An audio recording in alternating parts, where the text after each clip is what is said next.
大家好，我是修木头的白师傅。今天又来拆网友寄过来的盲盒了，打包的这么结实，到底是个啥？原来是个鸟，鸟的嘴壳子丢失了半边，那我把它补起来。找一块黄花梨的小木头，把它接在缺损的部分，把这只鸟搞个黄花梨嘴壳子。估计是吃嘛嘛香。固定好以后，打磨出嘴壳子的形状。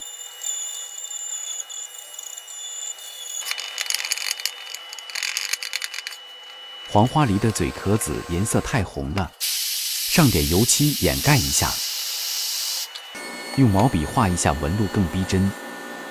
一个全新无拼补的工艺品诞生了，拿去卖给小白。广告词我都想好了。